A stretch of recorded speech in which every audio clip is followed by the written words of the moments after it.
गिद्ध रहते थे किसी जंगल में, और उस जंगल से कहीं वो जा रहे थे, एक टापू पर ठहरे। टापू, समंदर के किनारे जो टापू होता है, उस टापू पर वो ठहरे। वहां देखा यार यहाँ बहुत मछलियां, क्या है, खाली मछलियां ही मछलियां हैं। अब सारे गिद्ध जो इधर उधर जाने थे, अब सोचे कि यार जिसकी तलाश में हम लोग जाते हैं इधर उधर, वो तो यहाँ पर भरपूर मात्रा में पड़ा हुआ है, जिससे हमारा आजीवन तक चलते रह जाए। मछलियों को दिन भर खाते थे, रहते थे वहीं पर, अब रहना शुरू कर दिए। कुछ दिन के बाद से गिद्धों का एक राजा था, लीडर जिसको आप कह सकते हैं। उसने देखा क्या कि हमारे हाव भाव में बदलाव आ रहे हैं। ऐसा इसलिए कि हम ज्यादा दिनों से उड़े नहीं, ज्यादा दिन से शिकार नहीं किए, है कि नहीं? अब उसने कहा एक दिन कि भाई हमें है ना पुराने जंगल चलना चाहिए, इसलिए कि हम लोग धीरे धीरे आलसी बनते जा रहे हैं, और यही हालात रही तो एक दिन हम उड़ भी नहीं पाएंगे, और शिकार करने की जो क्षमता है हम लोग की, वो शिकार भी नहीं कर पाएंगे। इस पे जितने भी और गिद्ध थे उस पे हंसना शुरू कर दिए कि भाई कैसी बात कर रहे हो, यहाँ पर बिना मेहनत का मिल रहा है, और तुम हमको लेकर जा रहना चाहते हो उसी जंगल में जहाँ पे किसी दिन पता चलेगा भूखा रह गए, किसी दिन कुछ मिला नहीं। उसने कहा मेरे भाई, यहाँ पर रह के हम लोग अपनी शिकार की कला को भूल जाएंगे।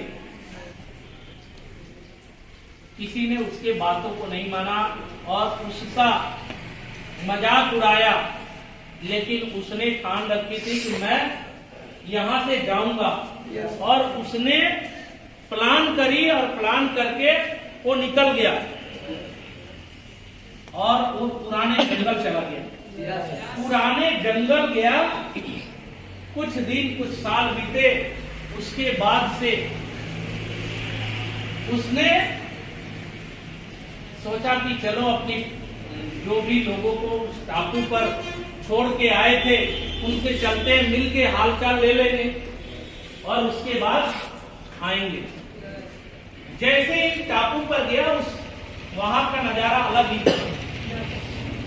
चारों तरफ गिद्धों की हड्डियां ही हड्डियां दिख रही थी, कुछ ताजा ताजा मतलब जख्मी पड़े हुए थे, और कुछ ही बचे हुए थे। उसने एक से पूछा कि ये हालात तुम्हारी कैसे हुई? तो गिद्धों में से एक ने कहा कि ये हालात हमारी इसलिए हुई कि कुछ दिन पीछे यहाँ पर चीते छोड़े गए, और चीतों ने हम पर हमला करी, और हमारी ये हालात कि हम अब उड़ भी नहीं सकते, जिसके कारण हमारे साथियों में से बहुत सारे मारे गए, अब कुछ ही बचे हुए। उसने समझाया कि यही बात मैं कहना चाहता था कि अगर हम अपनी कला को भूल जाएंगे ना, तो आगे कुछ नहीं कर पाएंगे। इस कहानी से मैं दोस्तों आपको यही बताने की कोशिश कर रहा हूँ कि हम अपनी कला को नहीं भूले। हम जिस काम के लिए बने हैं ना, उसमें अव्वल आ सकते हैं।